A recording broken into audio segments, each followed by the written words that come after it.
I've got the spare off to the side. Oh, Oh, Taz. are we live? We are. Apparently we're Oh, live. my camera's We're- gone. We're live, just as my camera's We're- gone. We were just talking about my camera being a little bit Oh. temperamental. And That- there's a different I- camera. Bear with, Yeah. bear with. Let's see if I can bring this camera up here. That was This great isn't timing. Yay, Proud Women perfect hashtag timing. tech support, is it? Because we'd be failing. Bear with, I'm just going to focus this at my boobs for a second because I haven't actually Yeah, unwrapped this This one. is boob Talk amongst TV. yourselves, viewers. Talk amongst yourselves. I didn't Thank think you. it was How's that the kind week of been? broadcast. Yeah. Well, who Camera. knows? Well, So that one, anything, no, the other anything one's can happen on completely this show, can't it? Anything It could. can. Anything. I promise you, everyone, we did have a camera just a We moment did. ago. We It was all really working did. fine. I It was all can't working. Right, figure I'm out going to what stop on my earth camera for a Taz minute is while I doing. unwrap it. There you go. It was I all- will be with you presently. It was all So- working fine until we went live, wasn't it? I know, right? I can see Taz in the background panicking. I think, oh no. Hey, it could have been a lot worse. It could have. I feel like you're unwrapping a new Katie. one there, Taz. Katie, I am unwrapping a new one there. Katie, when she comes back on, should we turn our cameras off? Yeah, let's She do can that. That hear would be us, really yeah. funny because clearly I can't. Clearly, I can't actually hear you. You need to work on Honestly. your hand signals. Who are these people? Who are they? I know. Well, Katie squared isn't as good as Katie cubed, so that's the challenge, right? You've got no Well, ally. We might have a Katie Cubes later on. Anyway, sorry for the delay, folks. Technical issues are wonderful, aren't they? Never worked with animals, webcams, and children as it is now. And us lot. And us lot. I think we animals and children. Is that us? Are we animals and children? Some might argue that. So this is the fourth one, and ostensibly the last one. However, we have been chatting, and it seems quite a lot of you would like us to keep going. So we haven't come up with a date yet, but you may be seeing us doing occasional shows. So please do keep showing up, keep sending us your questions, and we'll see what we can do with that. And as soon as we know when it's going to happen, we'll let you know. So I'm Taz Thornton. If you didn't know that already, I'm going to hand it over to the others to introduce themselves. Let's go in alphabetical order to be fair. So Katie B, who are you? Where'd you come from? I sound like Scylla, don't I? What's your name and where do you come from, pet? I can't cope with this task. My name's Katie Brown. I'm based in Yorkshire. I'm an account exec. I've worked in the tech sector as a vendor or a partner for about the last 20 years, and I'm delighted to join you both here today. I'm here because I spent probably the first 10 years of my corporate life hiding behind who I was and thinking it wasn't okay to come out, and then spent the subsequent 10 years realizing how well I could champion other people and teach them that they didn't need to hide. Oh, Oh. that was really lovely. And Katie Neves. Well, my name's Katie Neves. My pronouns are she and her, and I'm just a gobby trans woman. No, not just a gobby. I'm the gobby trans woman. Yeah, there is no just about you. Yeah, I've been a photographer and filmmaker for the last 36 years, but then 5 years ago, I came out very publicly as being a transgender woman after living for 48 years as a man. And I then went on to form, I came out very publicly, and then I went on to form Cool to Be Trans, to do trans awareness training and inspirational speaking and presenting and all sorts of other interesting and exciting things. And so now you can't shut me up. We've tried, believe me, we've tried. And I'm Taz Thornton. I'm a coach, trainer. I train a lot of people in everything from building up their personal brand and visibility to speaking as well. I've written a couple of books. I've spoken on stages across the world. I live in Lincolnshire with my wife and two many fur kids, and I'm loving being here. How long have I been out for now? Oh, goodness me. Well, my wife Asha and I celebrated 25 years together in April, so quite brilliant. a while. Quite a while. Congratulations. Thank you very much. So there's so many things. We were having a chat backstage and trying to work out what it was we should talk about, because there's so much. Katie B, do you want to just cover the story you shared into the group earlier? Because it was so lovely. Just say a little bit about that. It was great. Love this one. So I think one of the things that this has kind of brought to life doing this, and I say doing this is only my second one because I've been traveling the last two. There are lots of really bad news stories that we can share about the discrimination that the LGBTQIA community is facing right now. And actually from my own network, I was traveling recently, and a really close friend and one of my best allies said to me, do we really need a whole Pride Month? And I thought, well, when your allies are asking you that, it reminds you that not everybody sees what's going on in the world. And with that in mind, I'd shared an article amongst all of us earlier, because I was reading, had this morning off work, and I was reading The Guardian, and an article popped up, and I thought it was brilliant. It was actually, I think it was in the lifestyle section. It was about a chap. They have a whole series of kind of beyond 60, and it was about a gay man and his husband who live in London. They'd met in the States, and essentially since he's retired, he's looked back on their life and said, well, we've really enjoyed being part of this community, but we don't think we've done anything for it. And I think all of us at some point can recognize that feeling. I've kind of integrated as much as I thought I was going to, or more than I thought I was going to, into society, and I've perhaps forgotten about the rights of the others that I need to fight for. But anyway, what I loved about this story is now he's dedicated all of his pension to a queer lottery, and they've donated over £100,000 to the Terence Higgins Trust. He basically, I think the words were something like, we live on pennies now. I haven't bought myself any new clothing for the last 18 months other than a Pride t-shirt. And he gets up at 4:30 in the morning to do some consulting work. But they're really pleased about what they're giving back. And I just thought, what a lovely news story at a time when we're hearing about so much oppression and hatred and the challenges of people who are, seeking asylum in this country because they're being persecuted abroad. And Katie, we've discussed the rising number of hate crimes for the trans community. And it was just really nice to read something positive. It's so lovely, isn't it? Just to see it. It was just heartwarming when I saw that. I thought, we need to spread the word more about that, so more people need to support them. And so if they're into doing the lottery, instead of doing the national lottery, put it into the into the rainbow lottery. Yeah, absolutely. Well, that's actually what it came from. He decided that if he was going to play the lottery, he should probably play a lottery that supported the community. And what a simple thought to then turn into a completely different, direction for a life perspective. Yeah, and lots of people have great ideas, but then to actually put it into action and to actually do it, brilliant. Yeah, that's something else entirely. Katie B, after the show, do you fancy going and just dropping the link under this broadcast so anyone who wants to find out more can click on it and have a look? That'd be great.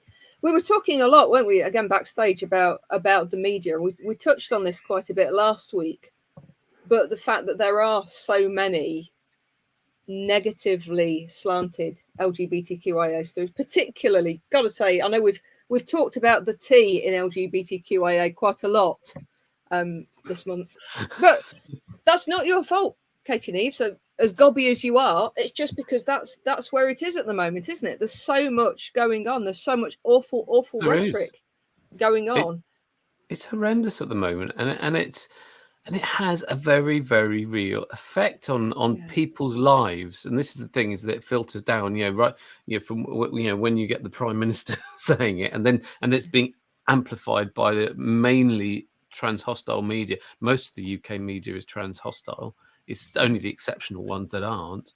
And it has a major effect. So even friends of mine who are 100% trans supportive, even they get affected and start believing some of the misinformation that gets pushed out in the mainstream media. So, for instance, the gender recognition reform bill in Scotland, when all that was kicking off, and so some of my, one of my friends who's like 100% supportive, and she believed some of the stuff that was going on there and being said there, that she was thinking that it was all about the age of that you can start medically transitioning or access to gender appropriate spaces and stuff like that. It's got nothing to do with that at all. All it is just about changing one word on your birth certificate from boy to girl or girl to boy. That's all that can be done in this country, and then that effectively just affects your marriage certificate and your death certificate. That's it. It doesn't affect anything else. That's it. And yet there was there's all this misinformation put out, and even good friends of mine were starting to believe it, and so it has a very, very real effect. It really does. I've noticed the same. I was at a business show not too long ago, and again, one of my friends who's always been really, really supportive of the entire rainbow spectrum, if I can call it that for quickness, and she kind of pulled me aside and said, "Did you see that earlier? What?" She said, This man, 6 foot tall with a bit of a shadow, went into the women's toilets and came out wearing a dress. I just went, okay. Well, is that all that's needed now then? Is that all you need to identify as a woman, to put on a dress? And I just looked at her and she said, it's weird though, isn't it? And I just went, no, And I walked away at that point because she's someone I know and respect, and the last thing I want to do is fall out. But I think sometimes a lack of words can say more than words. That's another example, isn't it? Because we don't know their story. I'm using there because I've no idea what their pronouns were. We don't know what the story is. Maybe this is someone who thus far feels the need to remain closeted at home and can be safe in the business world. Maybe it's someone who, I don't know, maybe it's someone who didn't feel able to be their true selves when they were traveling over with colleagues and changed on that. Who knows what's going on? Who knows? Or maybe on closer inspection, the trousers they were wearing on the way in were feminine anyway, and maybe she'd spilt coffee down her shirt and got changed. We don't know what the story is. So we really need to resist making up this rhetoric, and we need to educate ourselves. Has anyone else seen the video that's going viral again at the moment? And it's in the US somewhere. Surprise, surprise. And it's a young kid who was told that he couldn't come to school unless he went and changed his T-shirt because he was wearing a T-shirt that says there are only two genders. And I only saw it a few days ago. And he appealed, and there's this video doing the rounds of him speaking to, I'm not sure if it was some kind of legal body or the school board, but putting a case very, very eloquently. And of course, lots of comments saying that his parents had written that very well for him. But what amazed me more than anything was not the context, not the fact that a child is wearing a T-shirt like that, but the ignorance in the comments. The amount of people in the comments who patently did not understand the difference between sex, gender, and sexuality. So many people bringing LGBTQIA plus into it. It's like, well, that has nothing to do with gender. And somebody actually put Adam and Eve, not Adam and Steve. So, really? Oh, really? Have we not moved past that? But every so often there were reams and reams and reams and reams of comments, and probably 5% in support of 5% who were allies, and everyone else just spouting absolute twallop. I'm not sure if twallop's a word, but it is now. It is now, yeah. I mean, yeah. But there's four things that people get mixed up between. So there's sex, there's your gender identity, there's your sexual attraction, and there's also gender expression. And they're all none of them are binary. There's a whole range of all of them, and they're not linked. So they can be anything. But there's so much ignorance, isn't there? And until people arguing the toss, clearly believing they know what they're talking about, and just absolutely on the wrong page. Wrong page, wrong book, and definitely the wrong century. Should we explain those? Should we explain those terms? Go for it, Katie. Go on. Okay. Yeah, do you want the long version or the small? Let's do the short version. Just because there's so much, we want to cover lots. Come on. I do have a reputation. I'm not called the Godly Trans Woman for nothing. Okay, the short version then. Okay, basic sex is an odd one because sex is we have a lot of people. You hear about the term biological sex. There's actually no legal definition of biological sex because biology affects more than just your genitalia. Because we all start off in the womb as female, and then depending on hormones we're exposed to, our various different organs get different exposure, and they develop at different times, and they're not all in congruence. Some are, some aren't. And so it affects your brain and all sorts of things as well as your genitals. So it's not just a case of that. So, but what we do is we have legal sex, and legal sex. That sounds wrong, doesn't it? Like illegal sex, doesn't it? But legal sex. Well, if we go back not too far. Yeah, I know, exactly. But legal sex is basically what it says on your birth certificate. But that can be changed. So it can be changed. So for some trans people, but the vast majority of trans people don't bother with this, but some trans people get what's called a gender recognition certificate, and then that allows that then changes the birth certificate, so it brings it into alignment with their gender. So, Casey, can I interrupt there? Can I ask a question? You just said not all trans people, but the vast majority of people get it changed, or maybe No, Can the you vast help people majority don't. Majority don't. Can you help maybe people understand why you wouldn't get it changed? Yeah, it's such a pain in the arse, basically. It's such a faff doing it. You know, it's just. Is it What like impact selling does a that car have but to your not being life fast then? to change the This is private going plate out back? live, isn't it? Yeah. We It are is. live, aren't we? Oh yeah. Yeah. It's not. So- It's not just three mates in a pub just having a chat, is it? No, Feels that way though. But I think it's a It does, question. doesn't If I said that to my friends and colleagues, they'd say, "Well, why? Why wouldn't you get it done?" Yeah. And I guess what I don't understand is what impact does that then have? I love that thing. What Oh, impact does Kelly's that have if watching. you don't get joining it us from done? afar. Hi, Hi, Kelly. Katie. Come in if you can. Kelly calls me her Kelly. trans tart. Kelly, sorry, I Kelly. misread that. Sorry, Kelly, I thought you were Katie Allen. You're Yeah, not. I'm sure you've always wanted to be, though. It's all good. I'm officially her trans tart. Kelly's lovely. Beautiful. Thanks, Kelly. And I'm sorry I called you Katie. I'm surrounded by Katies. It's my I default. know. It's still okay.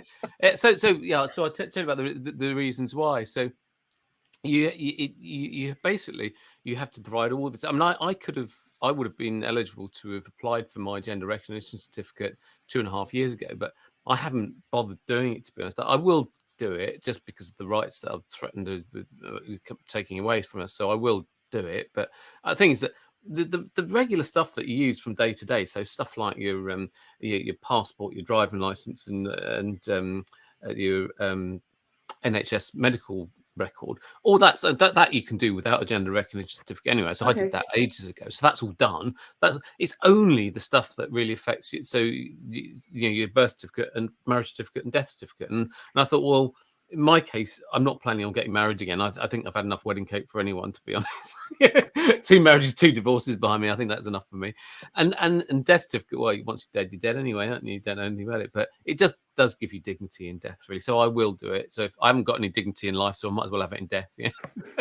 But it's just getting worse. This is all going worse, isn't it, Taz? Sorry.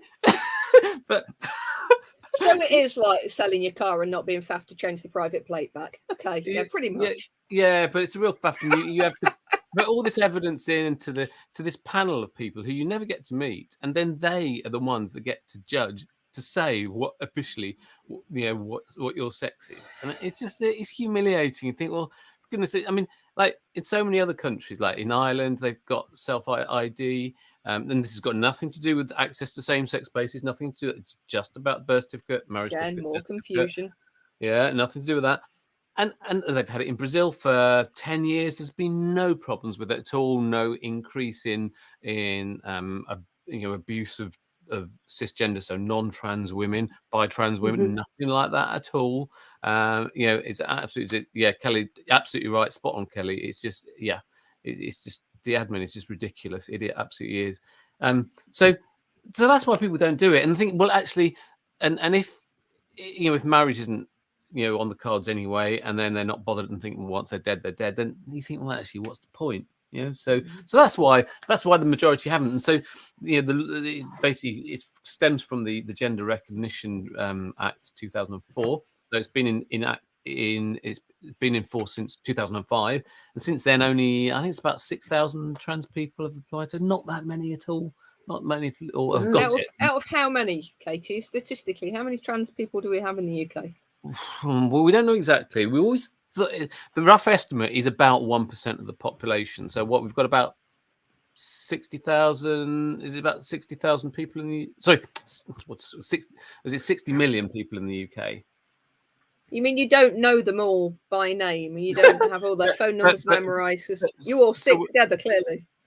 So it's probably so maybe So 1% of that. What's that? 600,000? Is it 600,000? Me working numbers. Katie B's the clever one. Yeah, I think that's what it'd be.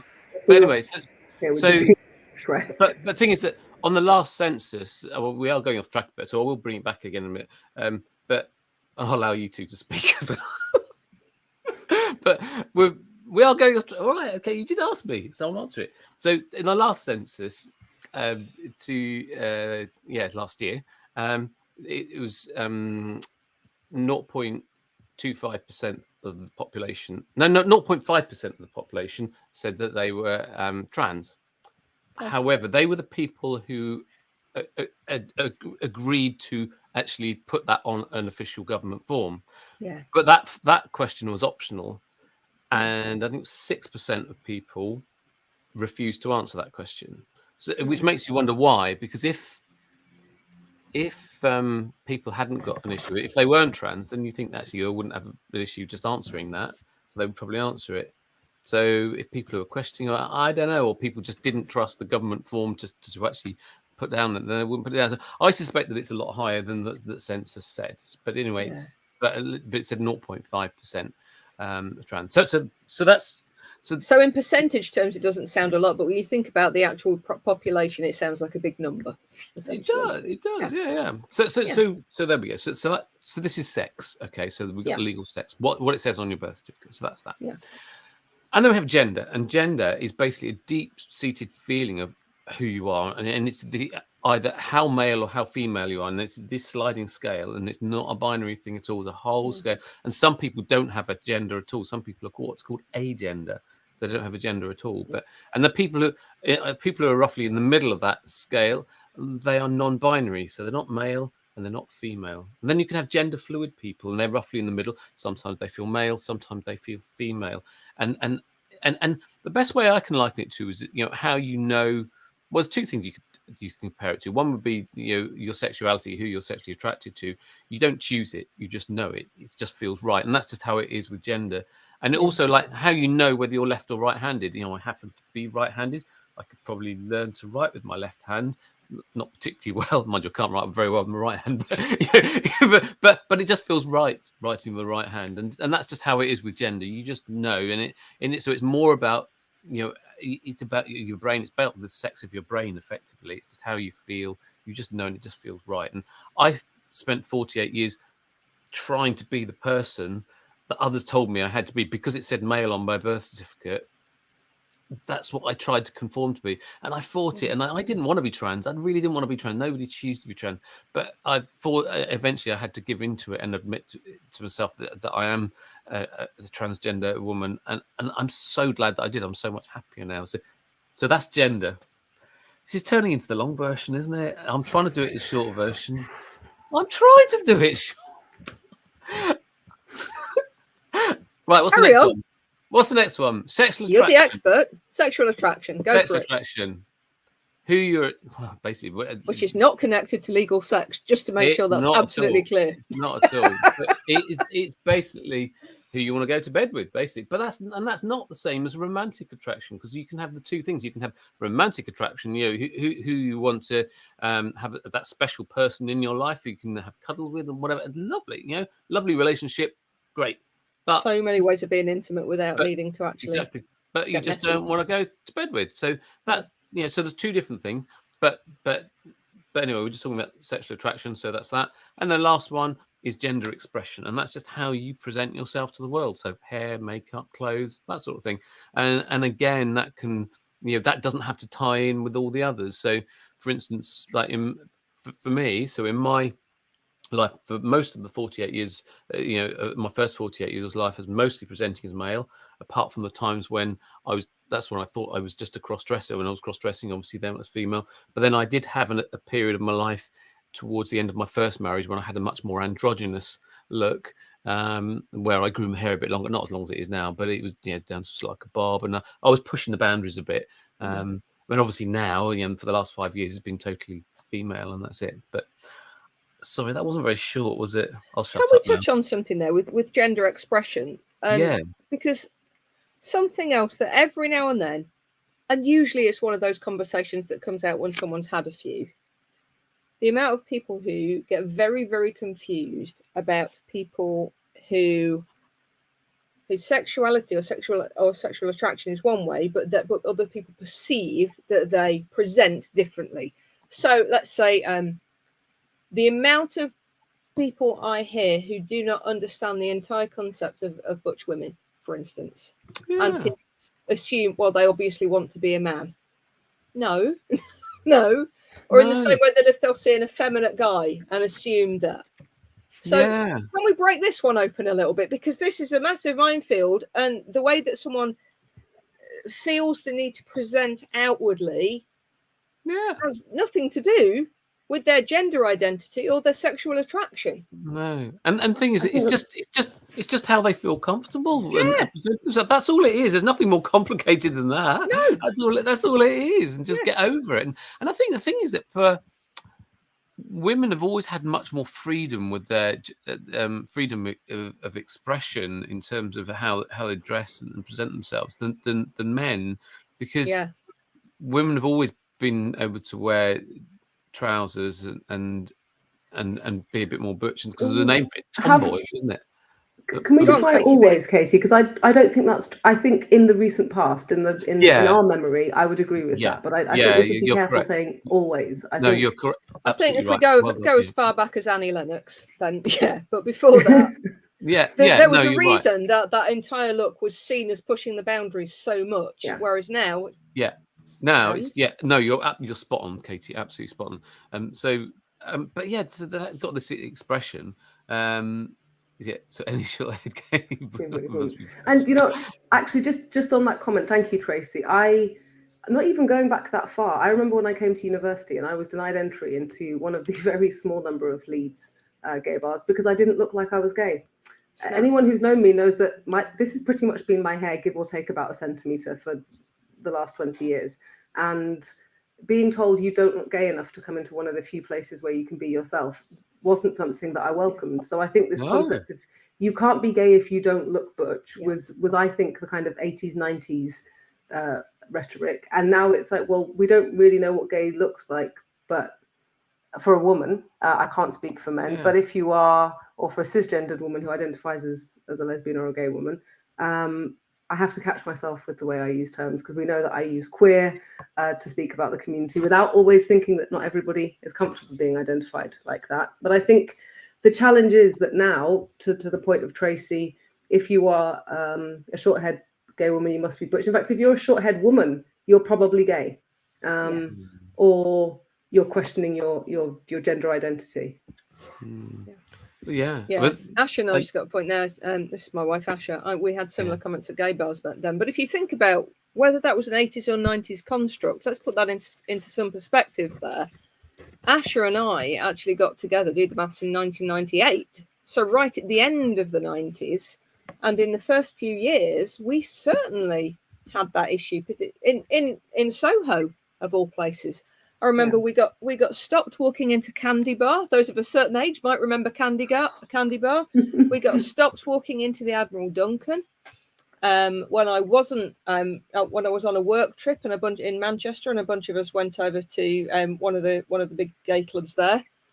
We got stopped on the way in, and now there are many more women who are presenting as femme and are gay. It's the scales are tipping. But I remember back then, because Ash and I both had long hair. In fact, funny story, I only actually had my hair cut when we moved to Lincolnshire, and that was largely because I still remember standing outside of the front of our new house. It's so flat where we live, and I remember my hair whipping everywhere and just thinking, that's got to go. It wasn't I'm gay now, therefore I need to cut my hair. It was just practical and getting ready for work in less time. But it's, there are still a lot of people. We joked about this a few episodes back with our old next door neighbour, saying that Ash and I weren't dykes because we didn't look like them. And we've got to get beyond this. We've moved from, if you go back far enough. In fact, if anyone hasn't seen this, there's a wonderful film called Gateway's Grind. So have any of you watched that yet? No, I haven't seen it. Watch Gateway's Grind. It was up for loads and loads of awards. Really, really brilliant. Sandy Toksvig doing the narration. My best mate, Luke Caulfield, in one of the main roles there. So we went to see it at BFI. And that traces it all. It takes it right back to the Gateway Club. And of course, if you go back far enough, female partners were very much role play. It was very, very much initially. Usually, you'd see someone who presented as being more masculine and someone who presented as being more feminine. And way back then, the feminine women weren't allowed to go and order drinks from the bar. There was an awful lot of role play going on, but that's a long, long time ago. We've come forward such a long way now, and you can't just look at somebody with short hair and assume, well, they must be gay. No, Isn't that Pink is obviously a lesbian?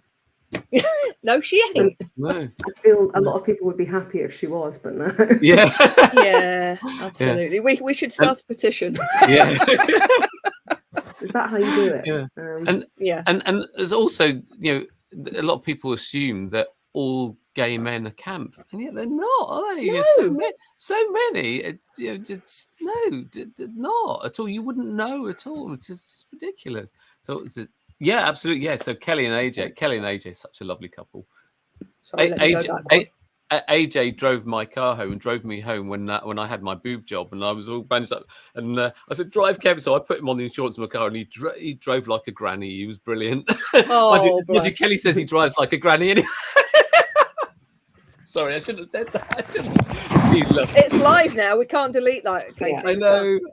Can I So what just else have we correct got? myself? Can I just Go on. correct myself on the figures? When we were talking about the population, I said 600 million. That's ridiculous. It's 60 million in population, and therefore it's probably about 600,000 estimate. Definitely 300,000, probably 600,000 gender non-conforming people. So I got mixed up with my figures. That's okay. It just came to my head then. So I am very old, you know. I know. Old, decrepit, and What do you mean, jolly. I know. So Tracy Bum, I got asked as a gay bar in Manchester Village to prove I was gay. Yeah, I've had the same, and I remember giving a very, very rude response once. And I think when I read these and I think about my own experiences, it's really difficult because in the moment when it happens to you, you feel so affronted, and like a space that you thought you were going to be safe in, it doesn't welcome you. But on the other hand, it often comes because the community is trying to protect itself. I also think it's a reminder that just because you identify with one of the letters in LGBTQIA does not mean necessarily, do not assume it means that everybody else is friendly. Without kind of doing a loop on, not everybody embraces everybody for who they are. And I think sometimes when we talk to people who are allies or who are outside of the community, they think, well, you must all like each other or you must all support each other. And that's not the case. And I think that's probably one of the scariest things right now. And the concept that if you are at a Pride event is a great example, because we've had many already. We've got a whole summer of them. London is coming up this weekend. The spaces that whether you understand now at the end of June why Pride is not just a parade, it's a protest. For people to go there and think they're going to be safe and have what's ostensibly their own community attack them is awful. It kind of it devalues all the work that's been done for us to get here. Yeah. And that's of course gone back the other way, hasn't it? With what I was talking about a while back. I know there are a lot of butchies who are now feeling almost erased because we've gone so far the other way that they're wondering what their place is. So, yeah, absolutely.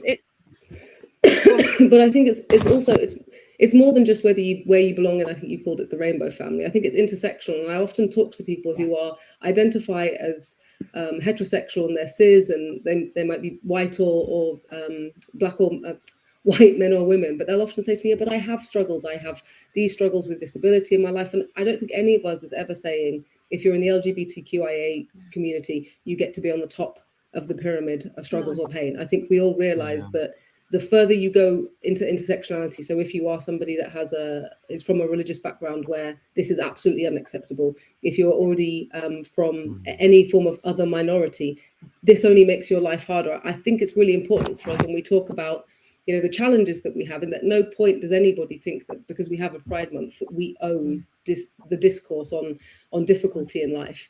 All those other things that people have, LGBTQIA people have those too, and it just makes it extra hard. Absolutely. Intersectionality is so important, and not enough people understand it. Massively. It's the all lives matter thing again, isn't it? Yeah, and the people who seem to get the worst. I mean, trans people get a lot of hate, but the people that really get most of it, trans people of color, they get so much more. I joke that I was not allowed into a gay bar because I didn't look gay enough. The flip side is I was accepted by a lot of people in the work world faster because I didn't look gay enough. And that gave me a privilege that it's taken me some time to look back on, because people didn't necessarily have a preconceived judgment of me. It took them the time to get to know me and to know that my sexuality was second, versus meeting me and kind of going, oh, well, she's X, so we won't invite her to this because we've decided she doesn't belong. That's It's an ridiculous. interesting one, isn't it? Because I've been out at work for a long time, even before I went self-employed. But I don't think I've ever gone into a job making a big song and dance about being gay. It's just, well, as people get to know me, they'll work it out. But it's not. It's nothing to do with my work. No, It's, people don't Oh. go in making a big song and dance about being straight, do they? It's just, yeah, no. we're just It's people. interesting because I absolutely did this the Yeah. first time I came into the company. I remember am you now, talking and about that. I did it because I had left a company where, not that the company weren't, the people that knew me in my department knew kind of accidentally, because the world I worked in was quite small, that somebody had always outed me before I got there. But I worked until about 6 years ago, I worked in environments that were predominantly female. And it might sound ridiculous to say this, but it was all the girls at school that bullied me. And it took me until my late 20s to develop close female friendships again, because I just felt so othered. And it took me to be developing as a woman, to kind of go, oh, well, actually, no, I can trust women as friends, and I don't need to worry that they're going to push me out for some reason. But for me to go into all female environments and feel like they knew, I just kind of like to keep it to myself, so that I didn't feel excluded, and that I understood if something went wrong, it was because I hadn't performed correctly and not because they didn't necessarily like who I was. So when I joined the company that I've rejoined recently, the very final thing I said in my interview, just before they were about to offer me the role, is, what's it like to be gay here? Because I got to a point in my life where I thought, I just can't be bothered. Yeah. I can't be bothered to have to tell everybody again. And I don't care how good this place is. If people aren't going to accept me, I don't want the job. And lots of my friends have said to me, I don't get that. And I said, because I hid for so long. I lied to, I had, you do deals with businesses, you work with customers solving business problems, and you might work with those people for 2.5 or 3 years or longer. You go out for dinner with clients. And I remember when I got married, like you, Katie, I'm also now divorced, but for 2.5 years, one of my customers just assumed I was married to a man, and I couldn't bring myself to correct him, because I always thought, oh, what if that makes him decide that he doesn't want to work with us? Which sounds ridiculous now I say it. No, it doesn't. It doesn't sound ridiculous. So it's interesting because so I think it must feel like that. At my last role in corporate, although I didn't make a big deal of coming out, as it were, because it included a relocation, and it was the UK branch of a multinational company. My employers insisted that after we'd been through the interview phase, they wanted a final interview where I was to go and meet them with my partner, because they wanted to make sure that everyone was on board with moving. So of course I turn up with Asher, so it was obvious that I was gay before I went in there. But that brought some issues of its own. I remember the FD taking me aside and telling me that, and he was trying to be helpful, that he had reassured HQ that they wouldn't need to worry about me taking maternity leave because she's a man, and as it happened, he didn't, but that's by the by. And also, to flip it around the other way, I remember recruiting once, and the best recruit for the job, my gaydar was pinging. And I remember talking to the other director and saying to her, because there were me and one other director who ran the different sides of the company, and just saying, no, I'm pretty sure this woman is gay, which shouldn't have anything to do with it, but I'm slightly concerned that if I employ this woman, I'm going to be accused of essentially nepotism and only recruiting her because she's gay.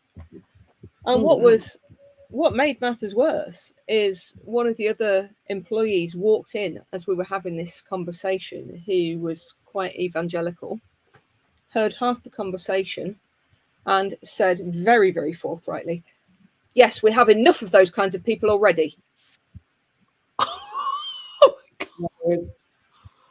And nothing was said to her. Nothing. Oh my! And at that point, there was me and one guy in marketing. Well, as far as we're aware. I did employ her in the end. How long ago was that? Let's think. I left in 2010, so about 2005, 2006, something like that. Right, yeah. So not that long ago in the scheme of things. Yeah. And there was another lady there who went to the same church as this other woman, who said that their church had brought someone in to give them training on how to deal with gay people. So Zap them. absolutely, sprinkle us with holy water, and we start Yeah. to smoke. But joking aside, Yeah. these things do make a difference, and it is still going on. Let's click through some of these comments. So Ashley was saying she had issues having her own hair cut short only a few years ago because of her own hang-ups around stereotypes. She's saying it's terrible. I get it. And then she's followed up with, a lot of my hang-ups come from a religious background, and that's not my story to tell. It's Ashley's story to tell. But certainly we had a lot of issues with some of that side of the family who were very, very not quite Catholic, but very high C of E. Have you seen Sarah's comment? I'm just coming down to it in a second. I'm just scrolling down them. Yes. I wore makeup so I couldn't be gay. That was a common comment. Yeah, I had that one too. That used to really confuse people because I had short hair, but I also wore mascara. So, oh my God, what do we do with them? Yeah. And this one is such an important point. According to GLAD, life expectancy of a black trans woman is 35 years old. That's that's lower than human life expectancy in 1750. Horrendous. Oh, tell me again why there isn't a straight pride. Yeah, I'd never heard that stat before. That's a hideous stat. It is hideous, isn't it? Thank you for sharing that. Thank you, Sarah. Yeah. And what else have we got? Laura, at Pride the other weekend, I was walking to some fellow queer people who were saying they don't believe in progress pride flags. I found it quite difficult to understand why there would be a problem with being more inclusive and adjusting the symbol of the movement to include more people, but they were adamant it was unnecessary. I did not agree. So again, we need to remember that there will be marginalisation within an already marginalised community. So important. Let's just touch on that for a moment. And I think we started to go there with Katie B a few minutes ago. The way we are always referred to as a community, and again, I was kind of tongue-in-cheek alluding to this a few minutes ago when I was asking Katie Neves if she had the names and addresses of every other trans person in the country. Of course she must, because we are all a community. Yeah, of course, some of them might need a coach. It's this idea of community. There does seem to be this idea that essentially, because we all identify somewhere on that spectrum, we all must have something massively in common, and we all must be this great big happy family. And although that's a lovely ideal, think about it on paper. If you think about a gay man and a gay woman, you're not going to get much further apart in terms of, based on what other people are judging this community by. So is it a community? What does community actually mean in this sense? And families squabble anyway, don't they? Yeah, totally. Yeah, I think we're just all stronger together in that. Yes, because we're all fighting this same oppression, and I think that's the thing. We've got some common enemy, if you like, united by a common people who want to squash us, basically. So I think that's probably what it is. And what is interesting is the different names for it, because a lot of people don't even know what LGBTQIA plus means. All the other ones that are in there, and a lot of people with even in our community don't even know that. But you think for people outside our community, they don't really stand a chance. And in some ways, I would really like it to be rebranded as something maybe called the Pride Community or something like that. I just wonder if you've got any views about that. What do you think, Katie? I remember you saying that before, and actually I was having a conversation with a couple of people, one who doesn't identify as in, let's call it the Pride community, and one who does. And I think sometimes, so there are a couple of things I'm conscious of. People outside of the community sometimes don't feel like they're intelligent enough, like they might get something wrong, like they might say something wrong. And it takes them to have, my experience is it takes a safe environment, the type of thing you create in your training sessions, Katie, for them to feel okay to be wrong. And I think all of us, I'll hold myself, I have never intentionally made a friend, whether they're part of the community or not, feel like their thought is stupid. But sometimes when people say things without thinking, they're very hurtful. And I think that then kind of prompts a reaction, which almost pushes them out. I love the concept of the Pride community, to bring it back to your question, but I think Pride means so much more than just what our community hold on to it. I think for me, I like that as a catch-all. In some way, I will sometimes talk about the rainbow family. I like it all as a catch-all, but we also, in my utopia, we wouldn't need labels, but I Yeah. don't think we're yet at a stage where it would be safe to dismiss labels, because there's, not yet. with so much backlash at the moment, if we all stopped identifying as lesbian, gay, but the entire acronym alphabet there, it would be too easy for some of the right wing, I don't know what to refer to them, people, groups, opinions, to start to sweep us under the carpet. Yeah. So although I would love to be to eventually think we'll get to a time where people won't just automatically assume that we're straight or anything else, and will ask, right now, if we stopped using LGBTQIA, sometimes 2S and plus, and all the other acronyms, I think it would be too easy for people to attempt to delete us. I think, yeah, look, some great points there. I guess the things I would add, I learned, and it's a shame Katie Allen, I know she's traveling, is not able to join us. I didn't know a lot about the A in our community, and I've learned more this month than I think I ever had before, and actually challenged some of my own perceptions of what was normal, and things I thought, oh, that's just that person. Didn't make me think any differently of them, but I was like, oh, you know, they're just a bit like this. And now I've realized that they're no more a bit like that, than I'm just a bit like really into women. But I don't. So both of you just said one thing. Taj, you talked about the right wing media, and I know that it's usually the right wing media, but actually, and Katie, you talked about enemies, and I think my enemy is just ignorance and bigots. I don't necessarily identify either of them in sitting any political camp. You only need to listen or talk to me for a while to know exactly where I sit. But I think it's really, you have to be really careful, because it can be quite divisive to say it's the right wing media. Well, it's both. It's extremes of both, isn't it?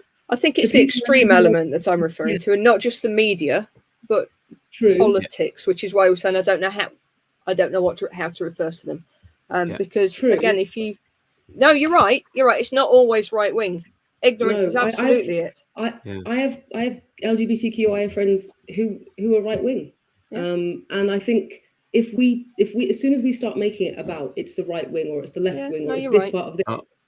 That's where we start to isolate ourselves within a group, and it's so easy to do. But it's extreme. It's extremists of both, definitely. There's a difference between somebody who votes for their local politician because they're the best one and they happen to be conservative, and Nigel Farage, for instance. So there's right and there's right, but I think where it gets dangerous, regardless of where someone sits on the political spectrum, is where those people who do not have ignorance anywhere use the ignorance of others toward their own means.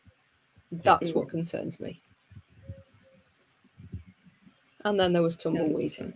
I think we agree with you. We're agreeing with you. Yeah. Look, especially in the beauty of the internet and of media is that we have so much information at our fingertips. The flip side now is where you used to sit down with somebody, and I am mocked by some former colleagues who were in their late 20s for the fact that if I have time at the weekend, I still like to read a physical newspaper. But there was a time when if somebody told you something, they'd read it somewhere, as in somewhere reputable. And frequently now, somebody just says to you, "Did you see or did you hear that they?" I don't know, there's collective they, and it could be any media outlet. It could also be a Reddit post that someone read, stated a fact. And I think we read stuff at such speed. We don't always... Still a media outlet, yeah.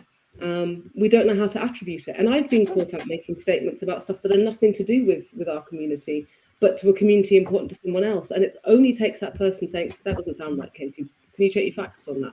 And we don't always do that. So I think it kind of spreads to your point about relying on someone else's ignorance. If you've got 10 people saying that they said something or they swore they saw this, then it becomes a fact, right? Which is where our era of having so much celebrity culture becomes dangerous.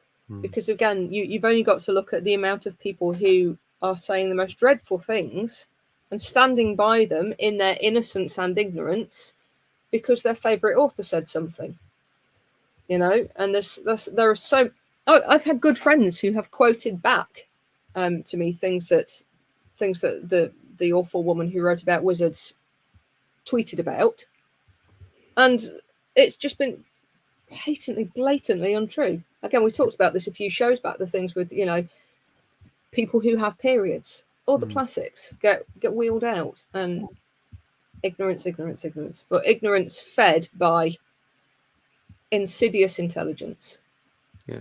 And it's Ooh, hate, another isn't it? It's alliteration. hate and bigotry. That's what Yeah, it is. It is. It yeah. is. Right, let's click through some more of these comments. Tracy, my ex-wife was called Joe. Everyone assumes, therefore, my other half was male. Yeah, we get that too. Again, I'm married to Asha. She's married to Taz, both of which could be either or. But you don't look blind, of course. Someone's saying, interesting chat. I get told quite often, Inga Stuck. I got told quite often that you don't look blind. Someone's been told you don't look gay. Inga goes on, yeah.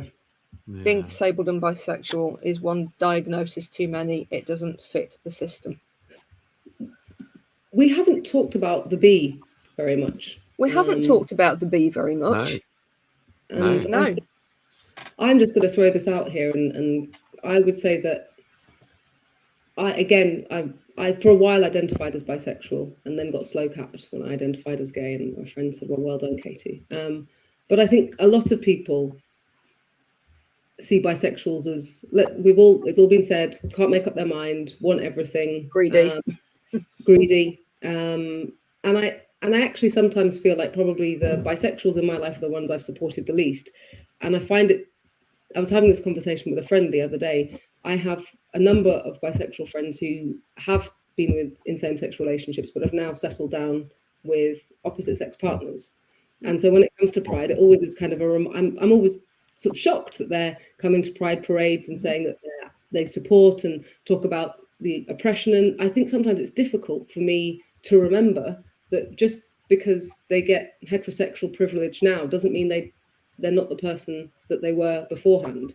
And I almost feel of the established initial letters, you know, when we were just LG and then LGB, I don't feel like there's a lot of bisexuality inclusion. In fact, I would say that I'm not super inclusive. I think also from within the LGBTQIA plus community as well, there's a lot of discrimination against bisexual people and pansexual people. And I've got a lot of friends who are bi and pan, and in fact, one of them is actually watching this now, and I know, you know, so often they do sort of say, you know, when they do settle down with an opposite gender partner, you know, people just think that they are straight. Backlash. And they're absolutely not, and they should be recognised for exactly who they are. And there should be far more acceptance. And I think lesbian and gay people have come an awful long way in the last 40 years. But bi and pan people are some way behind them. Trans people, we're about 40 years behind. At least. You know what, Katie, you've made a really good point there. So we've all heard this, or I'm sure we've all heard a variant of this. You've got marriage and adoption now. What else do you want? Now, when people say that, and it's often meant as a tongue-in-cheek, it's not meant to be derogatory. Not always. Most of the time I've heard it, it's been meant as a bit of, I've taken it in the way it's been meant. However, if you think about what that really means, is you lesbians and gay people, you're kind of like us, right? We get you. Why are you still having parades? It's almost like the rest of the letters are really what people don't understand, I think. Whereas the last time that was levied at me, it was part of a conversation with a colleague who was doing the, why do you still want your Pride events? You can have kids, you can get married now. And I remember saying to him, and again, level-headed, nice, tolerant guy, I hate tolerance. And I said to him, well, when you have kids then, if one of your kids says, Dad, I think I might be gay, will that be okay? And he said, well, no, of course it won't. Well, why not? And he said, well, it will never really be normal, will it? So, no, well, that clearly wasn't. It's not always tongue-in-cheek. And I think, well, there are still people out there believing it is still abnormal. That's what we need to work against, isn't it? And I say that, and I agree with Katie, we've made more progress than the rest of the community. Yeah. There are still plenty of people, though, who today, in their teens, in their 20s, through every decade group, feel like their life is worth less, or they're worth less, or they're not accepted, or they're struggling with mental health issues which were caused by rejection and lack of acceptance. Or fear of rejection. Because they came out as something that we're told most people think is normal. And if you take that to what that impact that will have, that trauma, if they have family, the impact to their relationships, the impact to their career and what they could bring to the workplace, that's why pride is still important. That's why these conversations are still important. And I think, Taz, to your point, if there is anybody today who's still saying, if one of my children identifies as any of the following, it's not normal, that's a real problem. I think a lot of people are saying that, though, and I think that's one of the things that's very, very easy to be blind to, because in our bubble, again, it is normal. But, you know, we've only got to look at the stats. We've only got to look at the amount of kids who are suicidal or self-harming or struggling with their mental, emotional health in some way because they believe they might be other. I think that speaks to it. There are going to be parents all over, and this is a UK problem just as much as there are places where it's worse, obviously. But the UK is not immune to the issue where parents have. It's usually to do with organised religion, but where parents have a certain set of views, and then children are born within that ideology and happen to identify as one of these letters. And there are going to be parents all over the world saying that's not normal. Absolutely, yeah. It is a problem.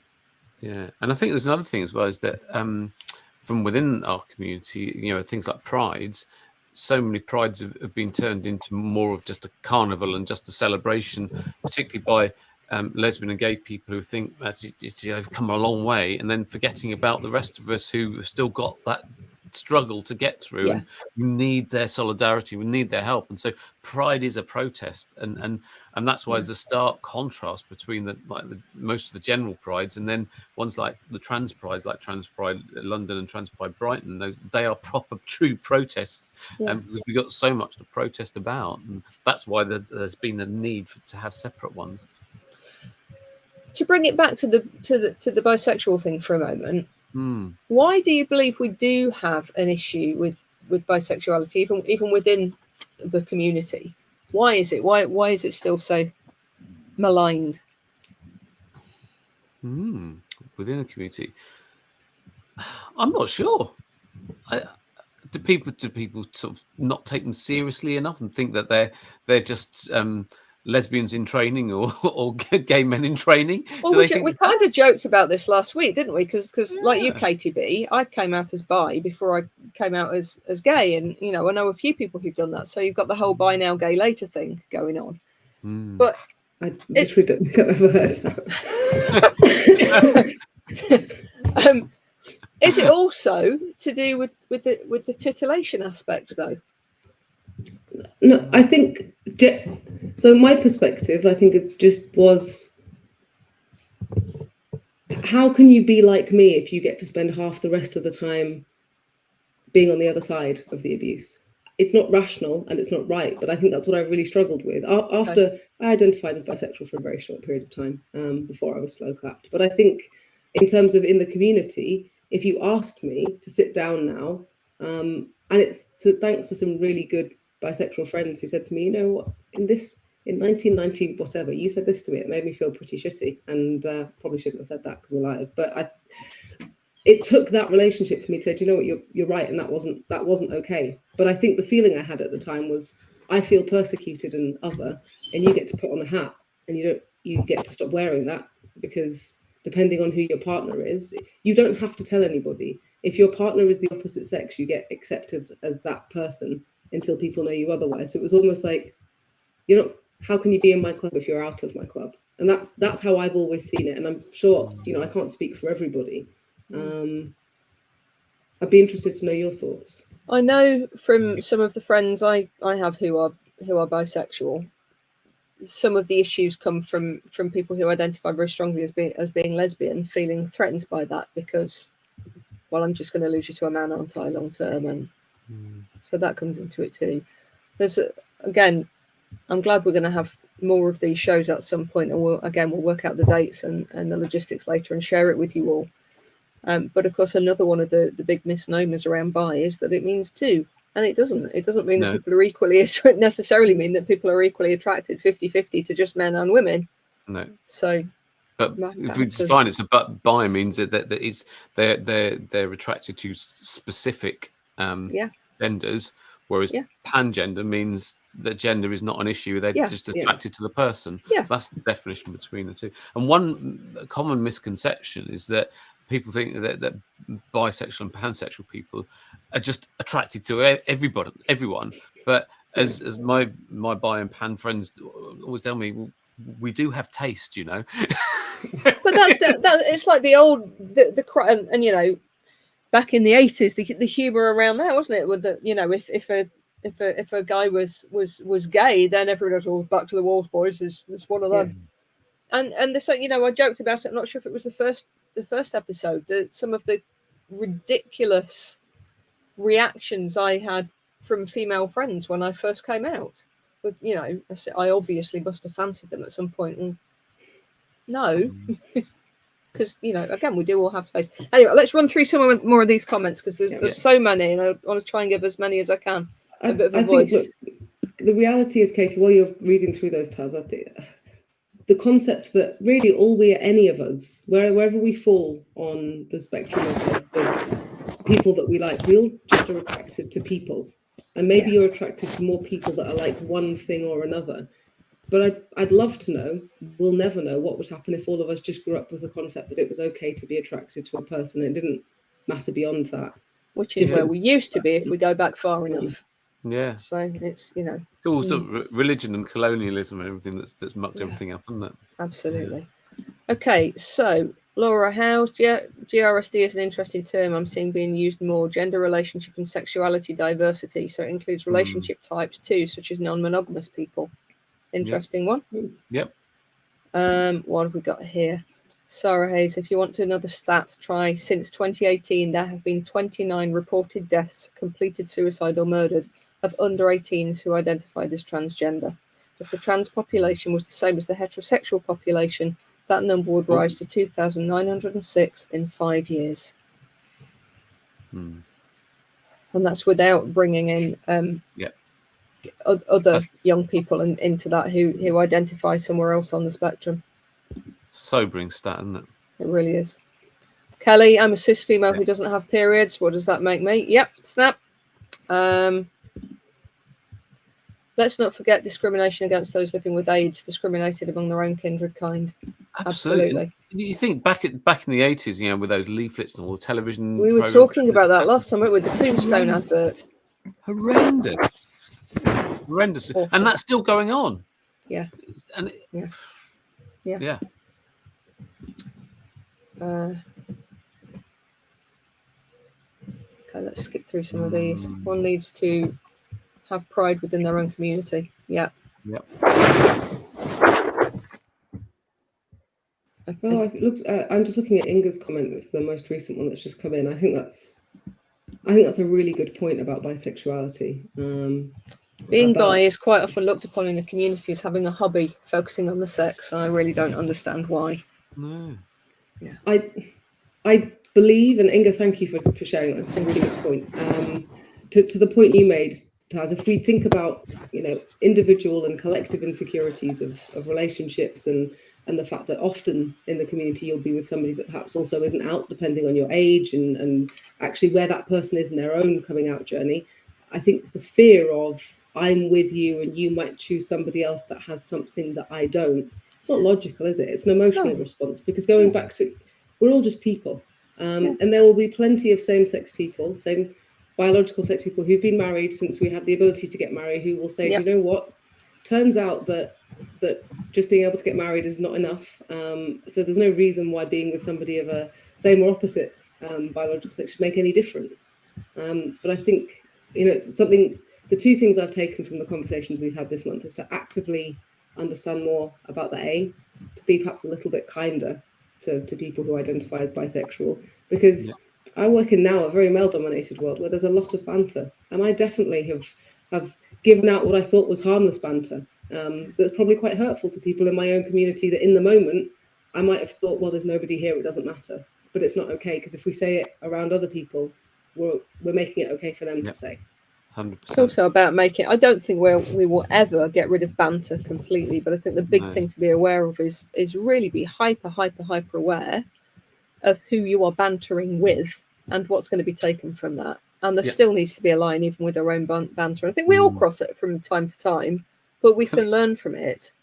And then, can I just, I'll just tell you a little story about banter. And the last staff job I had 27 years ago, since I've been unemployable by being self-employed, I worked for a newspaper, and so I used to be a press photographer.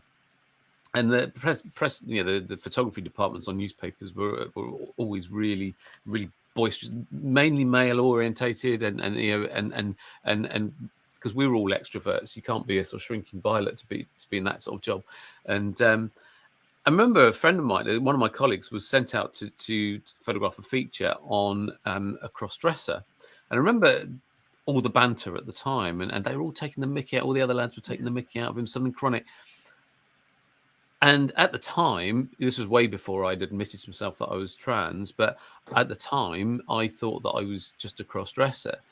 And I remember thinking, God, if only they knew. But I went along with the banter purely because I didn't want to out myself. Because if they got wind of the fact that I was a cross-dresser, they'd eat me alive. And so I felt terrible doing it. It was awful. But I was like forced to go along with this. It was horrible. It was absolutely horrible. It really was. It's just, and the thing is, it's not just the people that can be affected by it.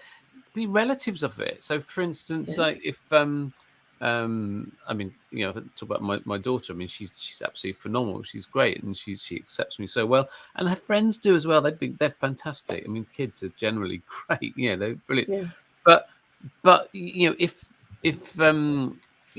she was to hear somebody taking the mickey out of trans people, thinking that there's no trans people around here, they're not going to know that her dad's trans.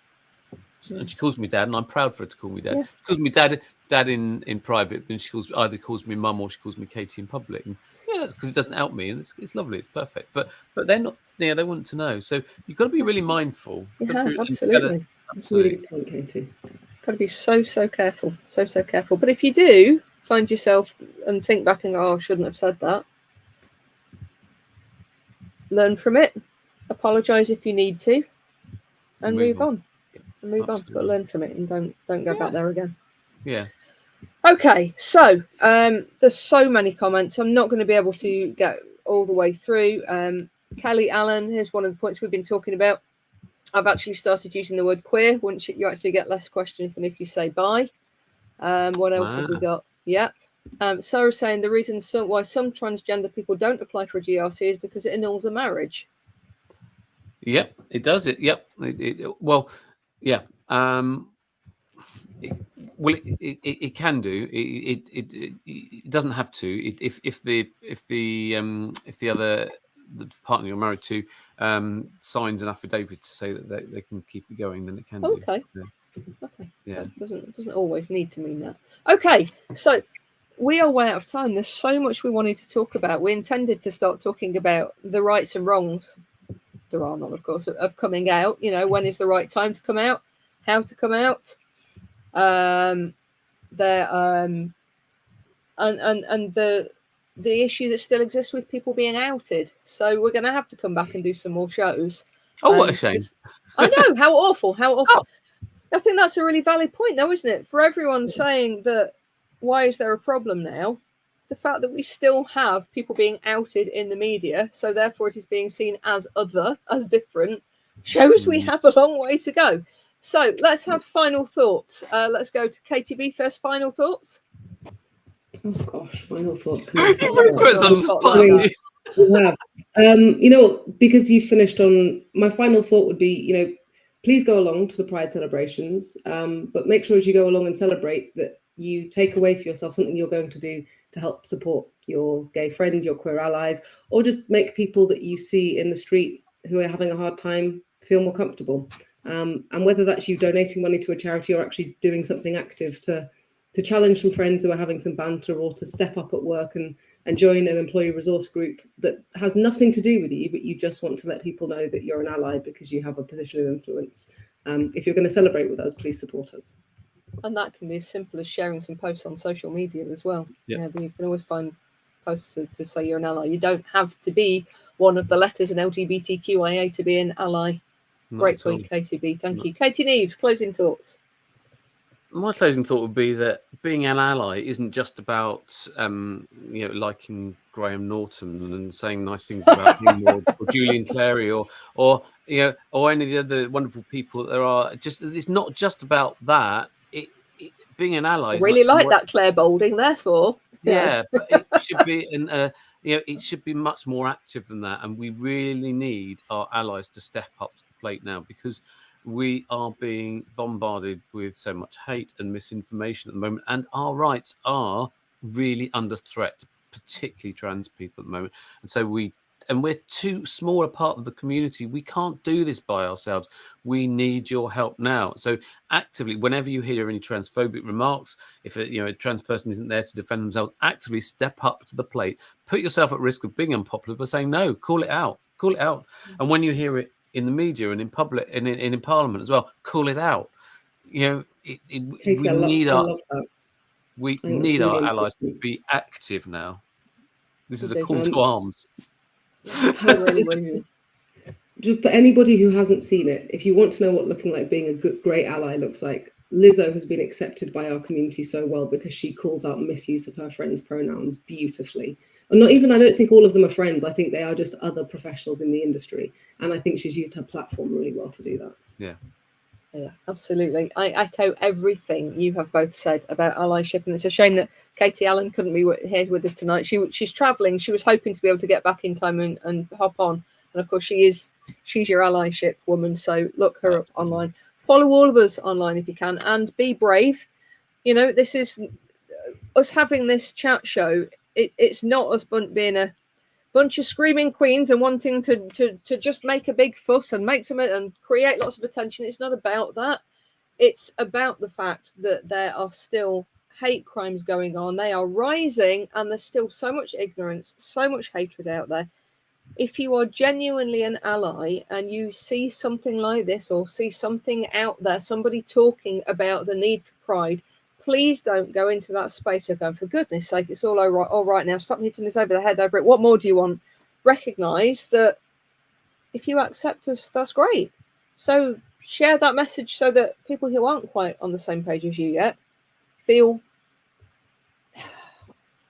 able to think differently, or at least have the opportunity to think differently. It is so, so, so important. And the scary thing is you probably will lose people. I know I've lost followers through doing this series. I can literally map it. I've lost Facebook friends through doing it. I've lost followers over on my Facebook page for creating this and for sharing this space with these amazing women. But are you worried about that, Taz? Not your tribe. Regarde mon visage.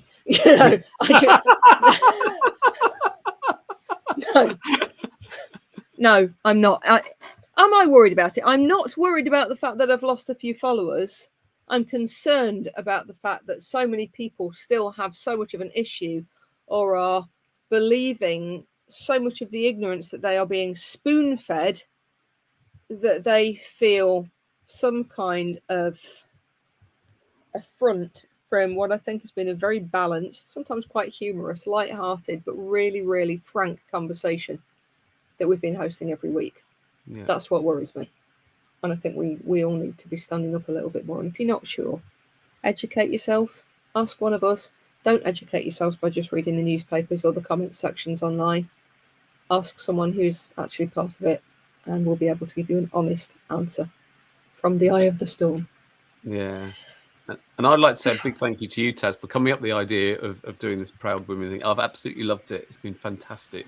Thanks right back, actually. Thank you to all the Katies, including the Katie who isn't here. Thank you also to Asha, who's been supporting backstage and trying to keep the dogs under control as much as possible. She's been doing a very good job at doing that. She has been. If there's some topics that we haven't yet covered that you want to understand more, please do go back and find the other episodes. It's on YouTube, it's on LinkedIn, it's on Facebook. If anybody needs the link to some of the other episodes, please let me know. We've covered so much. I know a lot of you are worried about pronouns. We've covered a big chunk about pronouns. We covered a big chunk about what new legislation might mean for trans people. We've covered a big section with the truth of what it actually means for kids who have gender dysphoria, who believe they may be trans kids. We've gone into all of that. We've busted a load of myths. So please give them a watch. And if there's stuff you want us to cover in future, drop any of us a line. I think we're all open to taking fair comments. Forget any shade or abuse, you'll immediately be reported and blocked, because that is our right. But anything that you want to ask that we haven't covered, please just drop us a line and we'll cover it. Okay, so and thank you, Asha. Thanks, Asha. Asha's already asking if she can come on to some of our future ones and go away and gather some LGBTQIA plus related stories and act as our storyteller, and we can then all discuss them. So that might be fun. I'm just wondering whether we may be able to every now and again have a guest in anyway. Yeah, I think that would be a great idea. Just going to do a vote for Gladys as the first guest. We can have Gladys came to the gym with me today, but that's another post for another day. I'll send you some puppy porn later. Anyway, thank you so much. Thank you to all the Katies. Thank you to everyone who's been watching. Thank you to everyone who's been sending messages saying when is the next one. And thank you so much for this. I know. Hearts. Thank you. You all rock. See you next time, everybody. All right, love to see you all. Bye. Bye.